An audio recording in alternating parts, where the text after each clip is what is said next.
Hello guys, आपका स्वागत है इस नई वीडियो में। आज हम इस वीडियो में सीखने वाले हैं थर्ड वीडियो है आपकी नॉन होमोजीनियस लीनियर इक्वेशन। इससे दो वीडियो हमने इस चैप्टर की अपलोड कर दी हैं, तो आप जाकर देख सकते हैं। उसका लिंक इस वीडियो के डिस्क्रिप्शन में मिल जाएगा। तो आज हम इस वीडियो की बात करने वाले हैं, नई वीडियो है नॉन होमोजीनियस लीनियर इक्वेशन। जो इसकी फॉर्म होते हैं वो होते हैं ax इक्वल v, जबकि होमोजीनियस में क्या होता है, यहाँ पर क्या होता है आपका होमोजीनियस में 0 होता है। वेयर यहाँ बी क्या होता है आपके पास b1 b2 b3, यहाँ पे क्या होते हैं आपके कांस्टेंट नंबर होते हैं n तक। x क्या होता है नंबर ऑफ अननोन्स, जितने आपके पास इक्वेशन में वेरिएबल दिए हुए हैं, जितने भी दिए हुए हैं x y z, जो भी आपके पास दिए हुए हैं वो आपके सब कहलाएंगे अननोन्स। जितने अननोन्स हैं वो आपके अननोन्स कहलाएंगे। अब बात आती है कंसिस्टेंस और इनकंसिस्टेंस।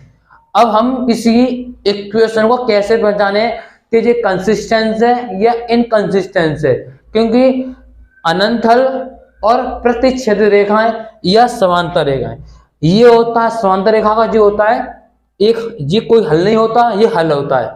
तो हल भी आपका यानी सॉल्यूशन आपका दो टाइप से हो सकता है, इनफाइनाइट सॉल्यूशन और एक यूनिक सॉल्यूशन। एक होता है जो सॉल्यूशन नहीं हो, तो नो सॉल्यूशन होता है। तो हम कैसे चेक करेंगे, जब आपके पास यूनिक सॉल्यूशन, यानी यूनिक सॉल्यूशन तब कहलाएगा। और कंसिस्टेंस के लिए रैंक ए जो आपके कोएफिशिएंट मैट्रिक्स है और रैंक ए बी, ठीक है, ऑगमेंटेड मैट्रिक्स है, ये दोनों की रैंक बराबरी होने चाहिए, तभी आपके पास कंसिस्टेंस की कंडीशन ही बनेगी। तो ये क्या आपकी कंसिस्टेंस की कंडीशन है।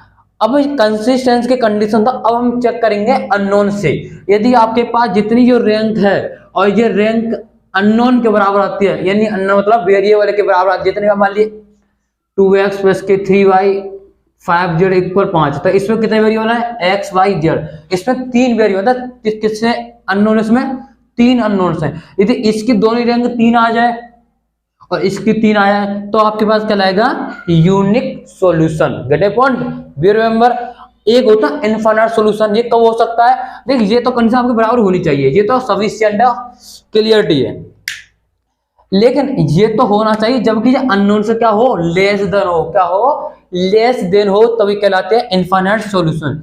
इनफाइनाइट मतलब होता है अनंतल, मतलब के का मान रखिए, कुछ भी रखिए और अलग अलग टाइप के आपको मान मिलते रहेंगे। एक आता है इनकंसिस्टेंट। इनकंसिस्टेंट मतलब होता है नो सॉल्यूशन। नो सॉल्यूशन मतलब तब होता है जब आपके पास रैंक ए कोएफिशिएंट मैट्रिक्स और नॉट इक्वल हो ऑगमेंटेड मैट्रिक्स बराबर, तो आपको अननोन से कोई मतलब नहीं है।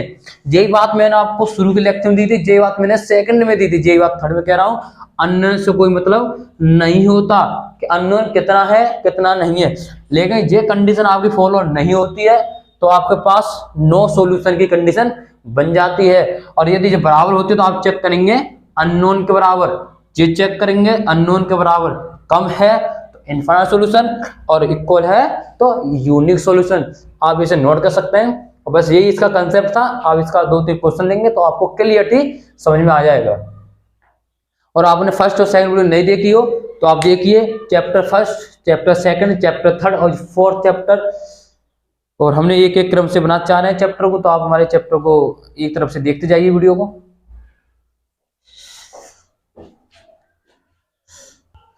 देखिए गाइस, ये आपको क्वेश्चन है, आपको देखना है कि यदि यहाँ पर ए का, यानी यहाँ पर बी, जो बी होता है यहाँ पर बी, यहाँ पर का बी की वेरिएबल है, बी की वेरिएबल जो वैल्यू है यहाँ पर, तो आपके पास नॉन होमोजीनियस कहलाएगा। मतलब यहाँ पर बी की वैल्यू कितनी है आपके पास ए बी सी, तो ये क्या आपके नॉन होमोजीनियस है। ax इक्वल 0 जो होते हैं होमोजीनियस, जो होते हैं ax इक्वल b जो होते हैं आपकी नॉन होमोजीनियस।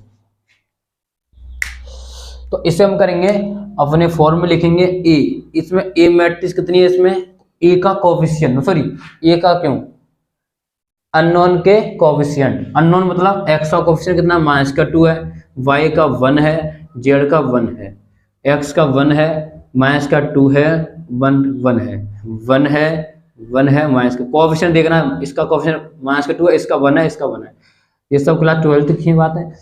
अब इसमें देखिए b कितना आपके पास, x निकाल लीजिए, सब निकाल लिए। x कितना आपके पास x है, y और j, जो आपके अननोन से, कितने अननोन है इसमें 3 अननोन्स हैं।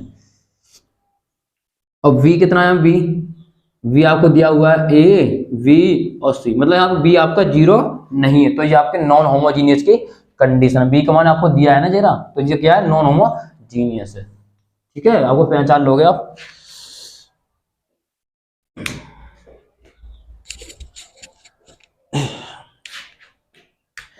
हम क्या करेंगे, रैंक ए निकालनी पड़ेगी और रैंक ऑफ ऑगमेंटेड, मतलब रैंक, तो हमें आर ए वी का मान चाहिए। ठीक है, ये कौन से रैंक होते हैं, तो देखिए -2 1 1 1 1 -2 1 1 -2।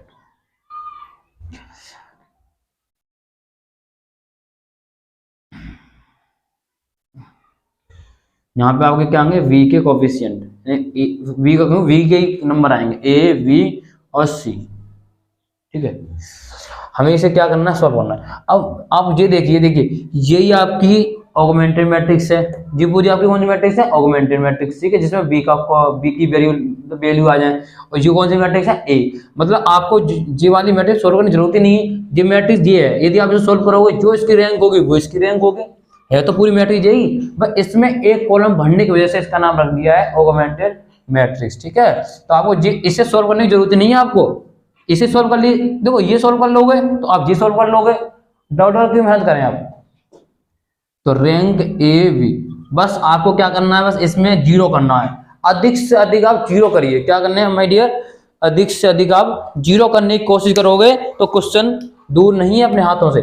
तो देखिए आप जो बताइए कि यदि मैं इसको 0 करूं तो देख बहुत सिंपल है, -2 1 1, इसमें से इसे घटाऊंगा तो ये 0 हो जाएगा, इसमें से इसे घटाऊंगा तो ये -3 हो जाएगा, इसमें से इसे घटाऊंगा तो ये जाएगा +3 हो जाएगा।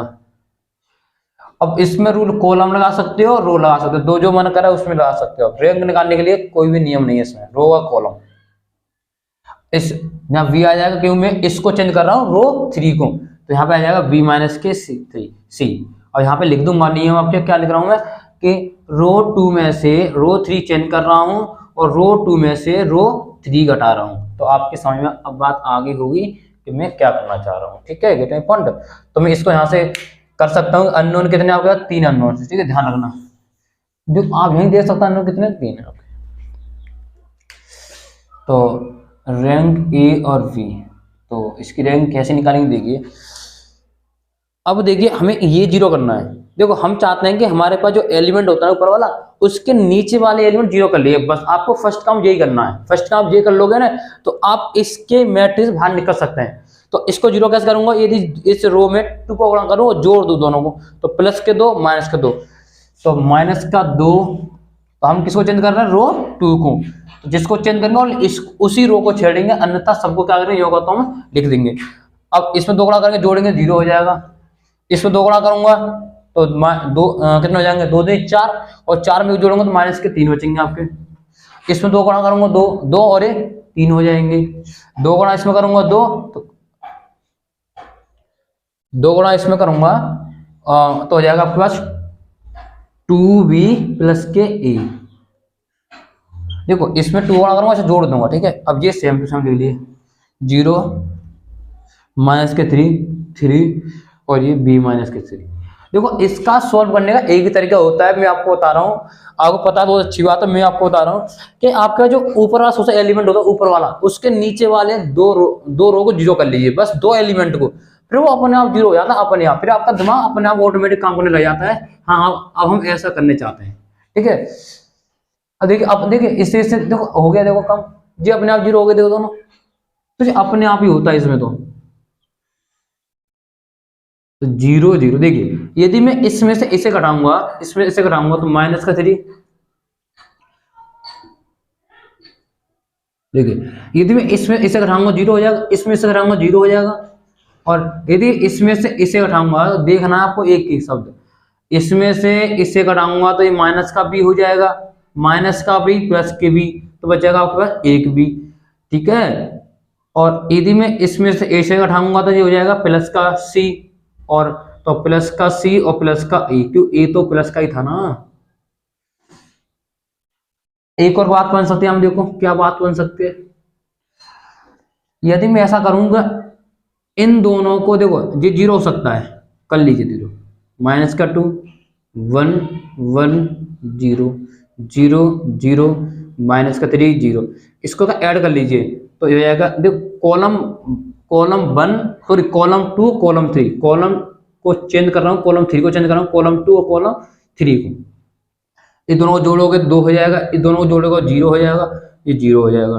ध्यान रखना है कि हमें जीरो बढ़ाने, जीरो कम नहीं करने, तो हमारे पास जितने जीरो है उतने जीरो रहने चाहिए और जीरो बढ़ने चाहिए। ये नहीं कि आप दूसरी संख्या जीरो करने के चक्कर में एक को संख्या बढ़ा ले जीरो जगह पे, ऐसा नहीं करना आपको। तो ठीक है, हमने इसको चेंज किया तो आपके पास न्यू तो आ जाएगा 2b प्लस के ए और b प्लस सी प्लस ए, आप ए बी सी लिख सकते हैं। अब और देख लीजिए कुछ हो जाए, देखिए ये काम हो गया, देखो इसको ऐड करूंगा तो जे भी जीरो हो गया, तो मैं कॉलम कॉलम 3 को चेंज करूंगा मैं, ठीक है। आपका जो मना कॉलम किसको चेंज कर लीजिए, आप इसको चेंज कर लीजिए, कॉलम 1 को चेंज करूंगा मैं, कॉलम 1 प्लस कॉलम 2 को जोड़ूंगा, सॉरी कॉलम 3 को जोड़ूंगा कि 3 वाले में एलिमेंट है 2, इसको जोड़ूंगा 0 हो जाएगा 0 0, ठीक है। मैंने इसको जोड़ा है बस, और सब तो जिससे जोड़ेंगे 0 हो जाएगा, 1 माइनस के 3 और ये 0 और 2 0 0, A 2b plus A B plus C plus ए।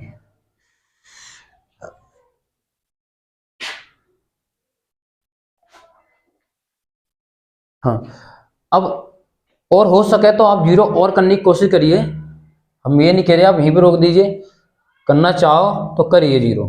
देखिए ये वाला एलिमेंट जीरो हो सकता है, यदि मैं इसमें 3 का मल्टीप्लाई करूं, कितने का 3 का करूं तो जीरो हो जाएगा, तो 3 गुणा करूंगा इसमें तो जीरो हो जाएगा, ठीक है। और एक को दोनों को जोड़ दूंगा मैं, तो देखिए तो जीरो जीरो रहने वाला है, इसको फर्क नहीं पड़ने वाला। 3 गुणा करूंगा रो 1 में और रो 2 को जोड़ दूंगा तो जीरो हो जाएगा, माइनस का 3 हो जाए 0, इसमें गुणा करना जोड़ देंगे 6 हो जाएगा, 3 6 0 0। अब इसमें गुणा किसमें किया था हमने, इस वाले में, इसको जोड़ना है, तो देखिए 3 और ये 4 तो रह जाएगा 2b प्लस की तीन गुणा किया 4b 4a हो जाएगा, क्योंकि इस पर 3 गुणा किया तो इसमें 3 गुणा करना पड़ेगा, तो 3 और ये 4 हो जाएगा, और ये आपके पास सेम टू सेम आ जाएगा, ए प्लस बी प्लस सी, आप ऐसे ही ले सकते हैं, ठीक है, इसमें कोई वो नहीं है। अब आप देख सकते हैं कि अब हमारे पास जो कोफिशिएंट मैट्रिक्स है, अब कुछ नहीं कर सकते अब कोफिशिएंट मैट्रिक्स है उसमें एक रो 0 हो गई है और 2 रो कैसी हैं, अननोन, सॉरी अननोन कहां से हो जाएगा, नॉन जीरो रो है, इसकी 2 रो कोफिशिएंट मैट्रिक्स कौन सी है इसमें, ये वाली मैंने पहले कहा था कौन सी मैट्रिक्स आपकी कोफिशिएंट मैट्रिक्स है, इसमें कितनी रो, इसको मत देखिए इसमें कितनी रो नॉन जीरो है, आपके 2 नॉन जीरो 1 जीरो है। तो जब मैंने बोला था मैं रैंक निकालने का तरीका, जितनी भी आपके रैंक निकालने का तरीका ये होता है कि नॉन जीरो रो को देख लीजिए, कितनी रो है इसमें, नॉन जीरो 2 है, तो इसकी रैंक कितनी हो गई 2 हो गई, तो इसकी रैंक तो 2 है, इसकी रैंक चेक करिए इसके कितने नॉन जीरो है, इसके इसमें एक एलिमेंट है, देखो इसमें एलिमेंट है कि नहीं, कोफिशिएंट मैट्रिक्स का रो आपका पूरा ही होता है, इसमें भी एक एलिमेंट है, इसमें भी एलिमेंट है, इसमें इसकी 3 रैंक है, इसकी 2 रैंक है, तो आप देख सकते हैं कि कोफिशिएंट मैट्रिक्स की रैंक यानी आर ए और ऑगमेंटेड मैट्रिक्स यानी ए बी की रैंक क्या आपकी नॉट इक्वल है कि नहीं। तो इसकी रैंक नॉन जीरो देखिए, इसकी रो 2 ही तो ओनली 2 में तो एलिमेंट है, 2 रैंक है जाएगी, इसकी कितनी इसकी कितनी नॉन जीरो रो है, आपके 3 नॉन जीरो है, तो इसकी रैंक 3 हो जाएगी। तो आप जानते हैं कि दोनों क्या एक दूसरे बराबर नहीं है, जब ये दोनों बराबर ही नहीं है तो ये कौन सा सॉल्यूशन है, तो ये कौन सा सॉल्यूशन आपको हो जाएगा, नो सॉल्यूशन, नो सॉल्यूशन, मतलब इसका कोई हल नहीं होगा, पॉइंट। हाँ, यदि हम कह सकते हैं मतलब नो सॉल्यूशन कह दो, या हम इसे कह सकते हैं इनकंसिस्टेंस की कंडीशन है, क्या ये इनकंसिस्टेंस, ठीक है। वाई दिस इनकंसिस्टेंस आपको दिख रहा होगा ऊपर, पॉइंट वी रिमेंबर आपको दिख रहा है। तो आप यहां देख सकते हैं यदि मैं a प्लस, यदि कंडीशन दे रहा हूं आपको मैं, यदि आपका a प्लस बी प्लस सी 0 के बराबर हो जाए, किसके बराबर? मैं अपने तरफ से कंडीशन दे रहा हूं, बता रहा हूं मैं आपको। यदि ये a प्लस बी प्लस सी 0 बराबर हो जाए तो ये भी 0, ये भी 0। अब चेक कर लीजिए, जब ये 0 है तब देन तब देखेंगे, तब बन जाएगी आपके पास कंडीशन। कौन सी बन जाएगी? बन जाएगी कंसिस्टेंट की कंडीशन आपके पास फॉलो हो जाएगी। क्यों? इस देखो, अब इसकी रैंक तो आपकी 2 थी आपकी, ठीक है, इसकी रैंक कौन सी है? अब यदि ये एलिमेंट 0 हो जाएगा, नीचे वाला जो वाला मैंने लिया है ना, यदि 0 है, यदि 0 है तो इसकी भी देखिए कितनी नॉन जीरो रो है ऑगमेंटेड की, तो ये 0 की पूरी रो, तो 1 2, तो अब इस देखिए इसकी भी रो 2 है, इसकी भी सॉरी इसकी भी रैंक 2 है और इसकी भी रैंक 2 है, दोनों की रैंक बराबर है। इसका मतलब ये कंडीशन क्या फॉलो हो गई, और फॉलो है तो ये कंसिस्टेंस के, कंसिस्टेंट तो है, लेकिन अननोन कितना है आपके पास? अननोन 3 है, 1 2 3, और रैंक कितनी आई दोनों की? 2 2, तो रैंक तो भैया अननोन से कम है ना, मतलब इट्स कह सकते हैं कि जो रैंक है वो n यानी 3 से कम है, तो ये हो जाएगी आपके इनफाइनाइट सॉल्यूशन। और मैंने आपसे कहा था कि इनफाइनाइट सॉल्यूशन होता है नॉन ट्रिवियल सॉल्यूशन, इसके 3 नाम होते हैं। नॉन ट्रिवियल सॉल्यूशन एग्जाम में ध्यान रखना, ट्रिवियल सॉल्यूशन, और एक होता है आपका non zero solution. Non zero solution मतलब आप यहाँ पर के का मान रखना और आपके पास मतलब एक कंडीशन निकल के आ जाएगी, ठीक है। तो मैंने एक क्वेश्चन बताया था, लेकिन आपके पास तो ये नो सॉल्यूशन के तरह काम कर रहा है। एक क्वेश्चन लेंगे जिसमें आपके पास एक क्लियरिटी आंसर देंगे उसका। तो ये तो आपके पास क्या था? Non zero solution. तो मैंने आपको एक कंडीशन लेके बताया है, यदि जीरो होता तो आपके पास इनफाइनाइट सॉल्यूशन की तरह कार्य कर जाता है, यानी वर्क करता है, ठीक है। तो ये आपका एक एग्जाम्पल था। बस आपको ध्यान रखना है कि आपके प्रैक्टिस सही होनी चाहिए मैट्रिक्स के ऊपर, रो कॉलम रो, मतलब आपके पास जो माइंड है स्पीड होनी चाहिए, ठीक है। आप इसे लिखने की जरूरत नहीं है, इसे माइंड में सोचो और जल्दी कर दो इसे।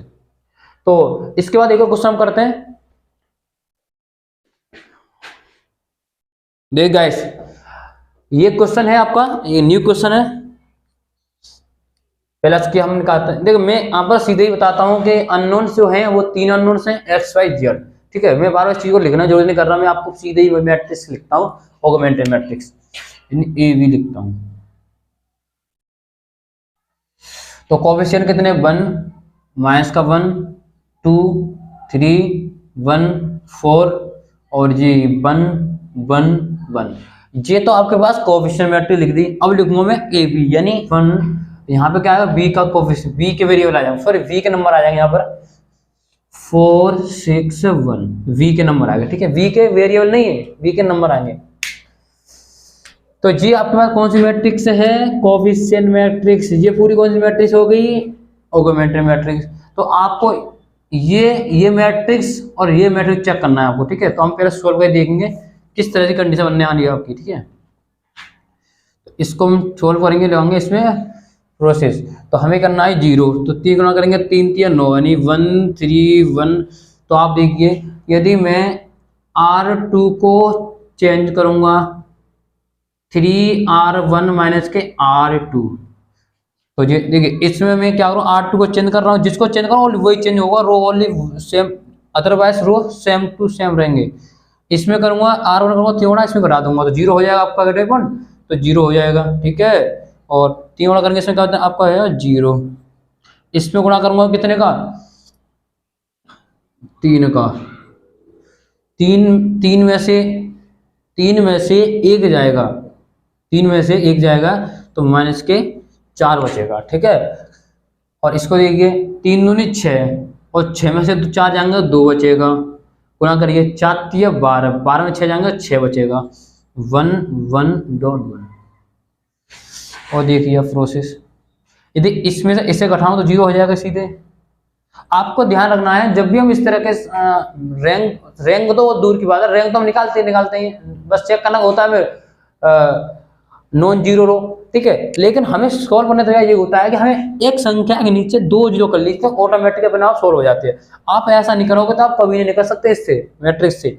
तो ये इसकी ट्रिक होती है कि इस नंबर के नीचे आपको 2 जीरो बना लीजिए, कैसे करिए, घटाइए, जोड़िए, कुछ भी करिए। तो मेरा 2 जीरो आ गए, इसको तो मैं क्या कर रहा हूँ, माइनस का 1 माइनस के 4 2 2 4 और ये 6, मैं क्या कर रहा हूँ R3 को चेंज कर रहा हूँ। तो माइनस के 1 में से माइनस का 1 जाएगा, माइनस के 2 बचेंगे, 2 में से 1 जाएगा तो 1 बचेगा, और 4 में से 1 जाएगा तो 3 बचेगा। Getting my point. इसको मैं यहां लिख देता हूं ए बी। 1 माइनस का 1 और 2 और ये 4। आप देख सकते हैं यदि मैं इसमें 2 का मल्टीप्लाई करूं और इन्हें ऐड कर दूं, सॉरी ऐड कौन करूंगा, घटा दूंगा, तो ये 0 हो जाएगा, जे भी 0 जीरो, सब 0 होने वाला, दीजिए 0 0 0 नहीं, यहाँ पर तो 4 है, 4 2 और ये 6। Get point. मैं क्या करना चाह रहा हूं कि मैं R3 को चेंज करूंगा और R2 में से 2R3 घटाऊंगा। Gate point. तो देखिए ये 0 आ जाएगा, 2 दूनी 4 घटाऊंगा 0, 2 दूनी 2 एकम 2 0, 3 दूनी 6 0।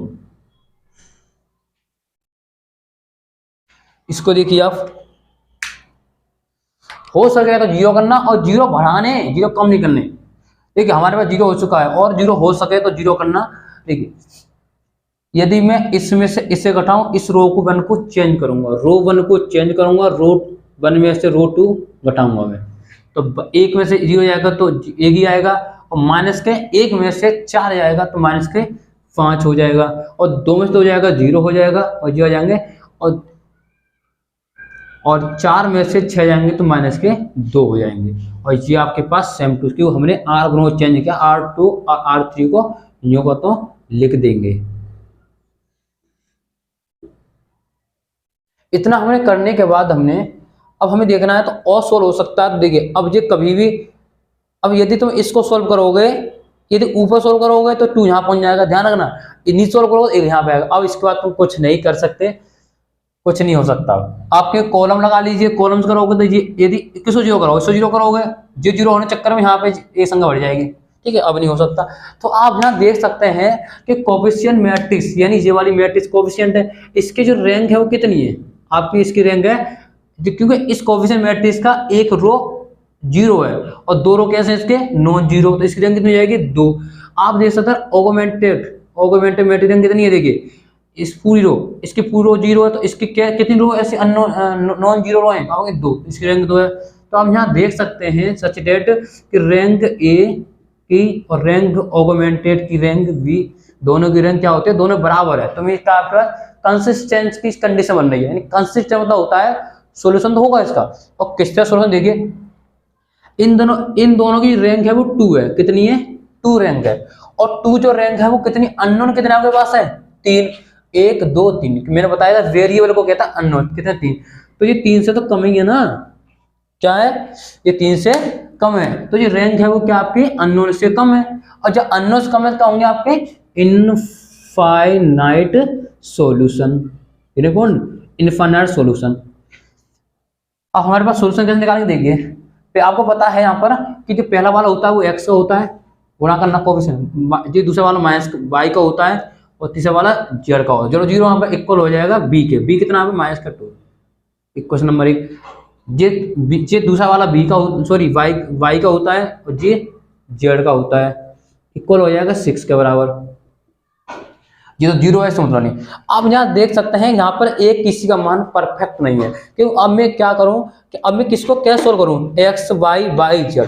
अब ऐसा तो नहीं है कि x y दो इक्वेशन नहीं हो सेम वेरिएबल, इसमें 3 वेरिएबल हैं और 2 इक्वेशन, ऐसा तो नहीं हो सकता। 3 वेरिएबल की 3 इक्वेशन होनी चाहिए तो ये सोल्व कर सकते हैं, लेकिन 2 इक्वेशन 3 वेरिएबल ऐसा तो सोल्व नहीं कर सकते। आप क्या करेंगे कि अपनी सपोज करेंगे, अपने तरफ से क्या करेंगे लेट करेंगे किसी का एक का मान। मैं मानता हूं कि लेट किया मैंने कि z इक्वल के, यदि मैंने z का मान k कर लिया, इस ये करने से होता है इनफाइनाइट के। देखो x y z 3 वेरिएबल है, 2 इक्वेशन कभी नहीं हो सकते, तो हमें एक मान क्या करना पड़ेगा लेट करना पड़ेगा अपनी तरफ से, ठीक है। कुछ अब के यहाँ पर क्या है कि यहाँ पर कुछ भी हो सकता है, समदेन कुछ भी, समदेन कहते हैं समय कुछ भी, ठीक है।